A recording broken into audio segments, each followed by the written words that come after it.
Fala pessoal, seja muito bem-vindo. Nesse vídeo nós vamos falar sobre a situação do Bolsonaro lá na Paulista, né? Quais foram as movimentações que ele fez aí no tabuleiro da política nacional, essa que é a verdade. Vamos falar, né, se ele estava correto ou se não, o que ele falou sobre o Supremo Tribunal Federal, né? O Bolsonaro fez algumas atuações, a Michelle também, o Malafaia e até mesmo o Nicolas, tá? E o Gustavo Guerra, que eu vi também um pouco. Nós vamos falar sobre essa situação aí em especial, né? E desde já eu quero aí já agradecer a você por estar aqui presente. Muitíssimo obrigado por você estar aqui. No vídeo de hoje nós vamos falar sobre essa situação aí do Bolsonaro, lá na Avenida Paulista, e vamos ver, né, o que especificamente ele fez lá de modo geral e que tanto tocou no coração aí, de certo modo, de uma parte do povo que foi lá, né? Outros dizem, pelo menos o que foi informado, é que ficaram, de certo modo, extremamente chateados por ele não atacar, mas enfim, né? O Bolsonaro evitou aí citar o STF, tá? E aí, o que que acontece? O Bolsonaro vai para cima? Será que o Bolsonaro foi para cima do STF? Ou para quem ele foi para cima? Do Alexandre de Moraes? É isso que a gente vai falar no vídeo de hoje, tá? Muitíssimo obrigado por você estar aqui presente. Aqui quem fala é o Cláudio Pereira. É muito bom ter você por aqui. E no vídeo de hoje nós vamos falar sobre a situação lá do Bolsonaro. E o Bolsonaro deu. Algumas pessoas falam em, né? Eu não vou utilizar o termo aqui, mas o Bolsonaro acabou dando uns 15, 20 passos para trás e, pelo visto, sentiu o baque do próprio STF, tá? Obrigado pela presença, obrigado pelo moral e vamos que vamos aí. Vamos falar sobre a situação do Bolsonaro de modo geral, que está passando por um momento difícil e demonstrou, né, de certo modo, em alguns momentos ele ficou um tanto mais que frágil, por outros momentos ele ficou um tanto mais que, como é que eu posso mencionar para você? Em alguns outros momentos ele queimou as pessoas que tentaram ajudar ele. Essa que é a verdade, a gente vai falar mais sobre isso, tá? Eu já peço para você já deixar um like aí, é de graça e não te custa nada, beleza? Então, gente, vamos lá falar sobre a situação aí em relação ao Bolsonaro de modo geral e o que ele fez lá na Paulista, tá? Lembrando, aqui tem um texto aqui que eu fiz um resumo, né? Essa que é a verdade, e sobre Maquiavel que fala, né? Nicolau Maquiavel, o pai da ciência política, ou pelo menos considerado o pai da política, ele fala que o rei, né, no caso aí os governantes, no caso, dentre outros, o próprio Bolsonaro, deveria estar embaixo para conhecer as dificuldades da população. E aí, consequentemente, ele teria mais uma possibilidade de ajudar o povo, tá? E é isso, né? O Maquiavel realmente foi fantástico. Ele fala que a política, de modo geral, é a arte de governar as cidades, os estados e, de certo modo, também governar o país. E o Bolsonaro parece que aprendeu isso muito bem, né? Pela quantidade de pessoas que tinha lá hoje na Paulista, foi uma quantidade de pessoas significativa e o Bolsonaro aprendeu a arte, sim, de não de governar, mas de conduzir uma grande parte da população. Agora, pena essa que é o Bolsonaro, deixa eu ver se eu consigo pegar aqui. Deixa eu ver se mudou aí para vocês. Mudou. O Bolsonaro, de modo geral, ele acabou cometendo algumas gafes lá nesse mesmo discurso, tá? Como diz aqui o próprio Globo, em discurso convocado pelo próprio Bolsonaro, o ex-presidente evitou aí atacar o STF e disse uma das frases mais significativas aqui, né? De certo modo, pedindo perdão a Alexandre de Moraes. Como? Né? Disse que quer passar uma borracha no passado. A bem da verdade é que o próprio Bolsonaro, vocês sabem disso daí, ele disse que bandido bom era bandido punido. É bandido morto, essa que é a verdade. Só que, no caso do Bolsonaro, como ele errou várias vezes e agora está à beira de um julgamento e provavelmente pode ser preso, agora ele quer passar uma borracha no passado. Eu gostaria que o Bolsonaro tivesse esse pensamento aí há muito tempo atrás.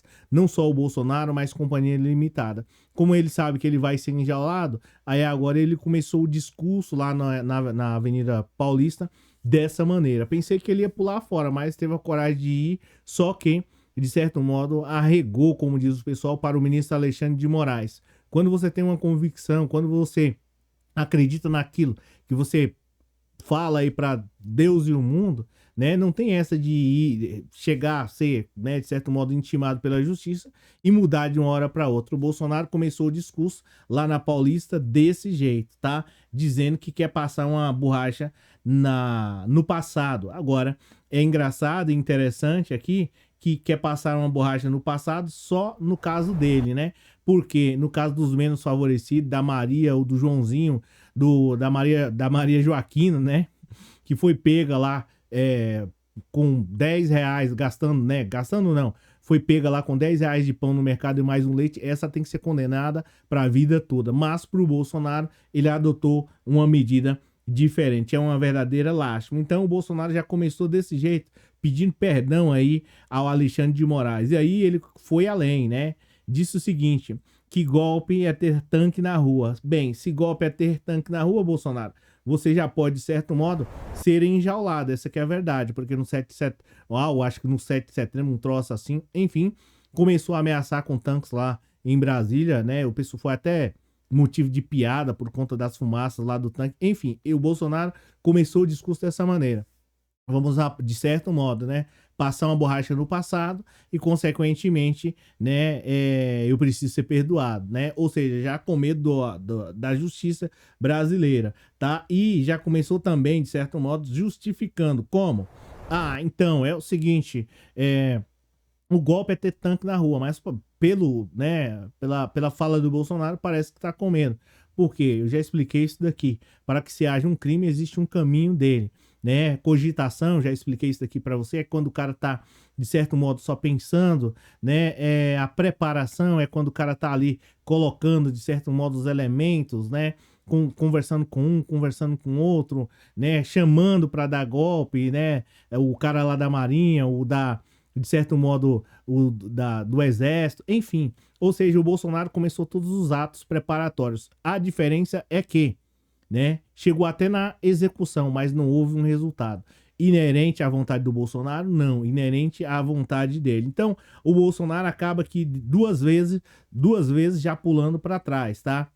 E vai chegar uma hora que ele vai jogar os golpistas na jaula novamente. E aí você fala assim, pô, Cláudio, existe essa possibilidade? Bem, o Bolsonaro apresentou essa nova modalidade, tá? E aqui, mais uma vez, né, o Bolsonaro começa com um discurso também, ou pelo menos pela terceira vez, dizendo o seguinte, tem gente que sabe o que eu falaria, mas eu busco a pacificação. É passar uma borracha no passado, buscar uma maneira de nós vivermos em paz, não continuarmos sobressaltados, por parte do nosso parlamento brasileiro, que perdão, gente, por parte do parlamento brasileiro, é uma anistia para aqueles pobres coitados que estão presos lá em Brasília. Nós não queremos mais que seus filhos sejam órfãos. Bolsonaro e companhia limitada, se você não quer, de certo modo, que coisas desse tipo aconteçam, faça alguma coisa, né, de certo modo, positivamente. Não cometa crimes. E o que aconteceu lá em Brasília foi, na verdade, né, uma consequência de alguém que induziu aquelas pessoas. Você não clama, o próprio Bolsonaro não está clamando por aquelas pessoas lá. Ele está clamando para que não chegue até ele. Porque, de certo modo, como se diz aí, o crime ele tem um caminho, né? E tem aí, no caso do Bolsonaro, companhia limitada, tem um mentor de tudo isso. E aí o Bolsonaro tá pedindo uma anistia para aquele povo lá, para que não chegue nele e em 2026 ele possa voltar e causar e tacar o terror aqui no Brasil. Esse é o pensamento dele. Depois, em um dado momento, o próprio Bolsonaro fala o seguinte, é que quem quebrou alguma coisa lá, tem que ser punido. Bem, a grande maioria daquelas pessoas que lá estavam quebraram algumas coisas. Agora, o que o Supremo Tribunal Federal quer saber, e a justiça brasileira de modo geral quer saber, é quem mandou aquelas pessoas irem para lá de uma maneira coordenada. Você concorda comigo que não existiria essa possibilidade todo aquele povo ir para lá no mesmo dia, né? No mesmo dia, no mesmo mês aí, né? Consequentemente, enfim, mesmo ano, mesmo mês, mesmo dia e mesma hora? Então foi algo coordenado. O que o Bolsonaro está clamando é para isso. E a anistia, na minha visão, é um caso à parte. E não um caso que, de certo modo, para golpistas, para pessoas que tentaram dar golpe e não deu certo, e agora está, de certo modo, que é anistia. Se for assim, né, quem tiver aí cadeias superlotadas, que é importante a gente falar nesse sistema absurdo prisional brasileiro, né? Pode receber uma anistia. Consequentemente, por que só brancos de olhos azuis, né? Porque como a Michelle Bolsonaro, por que só brancos de olhos azuis com a camisa verde e amarela tem que receber anistia? A própria Constituição fala sobre isso, né? Que artigo 5º, que todos nós, né, somos iguais. Se todos nós somos iguais, o próprio Bolsonaro e Companhia Limitada tem que responder por isso. Falou lá também o Malafaia, o Nicolas, o Guerre, né? E eu fico assim impressionado com a capacidade cognitiva, ou seja, com a capacidade de conhecimento do povo brasileiro, que, vendo o Gustavo Guerre chamar o povo brasileiro, pelo menos uma parte, duvidar, colocar, né, em dúvida, chamando o povo de ladrão, e mesmo assim o povo ainda vota nele e ainda vai aplaudir. Então é por isso, por essas e outras, que nós vemos que, consequentemente, os políticos brasileiros têm as mesmas atitudes chinfrins, né, não cuidam da saúde, educação e dentre outras coisas, porque eles sabem que uma parte do povo parece que é desprovida de conhecimento, né? A capacidade cognitiva um tanto que complicada. E aí, quando eles cometem crimes, de certo modo, clamam por anistia, por perdão, e ainda tem, né, 50, 70 mil pessoas que vai aplaudir para esse tipo de coisa. O Brasil, se continuar nesse ritmo, dificilmente vai ser uma potência, né? Uma terceira maior economia do mundo, porque, de certo modo, aonde há injustiça, dificilmente um país se tornará uma terceira potência, uma das maiores potências do mundo. Porque, de certo modo, o poder sempre se concentra nas mãos de pessoas como essas daqui, inclusive da própria Michelle Bolsonaro, que utilizou de modo infeliz a palavra de Deus, porque esse povo, na minha visão, não tem, né, vestem aí a pele de ovelha, né, e por dentro é lobo. Eu vi a Michelle fazendo um discurso lá, eu sinceramente, com todo respeito, as pessoas que acreditam nessa senhora aí, nessa Michelle Bolsonaro, Malafaia, dentre outras, parece que não vão à escola dominical. Essa que é a verdade. E precisa, a população brasileira, em especial a parte evangélica, precisa, de certo modo, começar a questionar isso daí. Porque não é possível. Ou você serve a Deus, ou você serve a Beuzebu, né? Acho que essa é a frase. Como é que uma pessoa que vê muitos brasileiros passando dessa para melhor, igual a Michelle Bolsonaro viu e o próprio Bolsonaro viu, e de certo modo agiu de modo negligente e imprudente. Me fez lembrar lá da passagem lá do Bom Samaritano, aonde duas pessoas levitas e, de certo modo, ali um religioso viu um homem caído no chão e nenhum deles estendeu a mão para aquele. O samaritano, que era considerado aquele que era contra o evangelho, coisas do tipo, foi que ajudou. Então, o que eu vejo, a população evangélica também, de modo geral, ela tem que começar, de certo modo, a ter um conhecimento maior para não se deixar ser enganado por esse tipo de gente. Aqui quem falou e quem fala é o Cláudio Pereira. Obrigado aí pela presença, pelo moral, e a gente se fala na próxima. Se possível, deixa um like aí, se não te atrapalhar.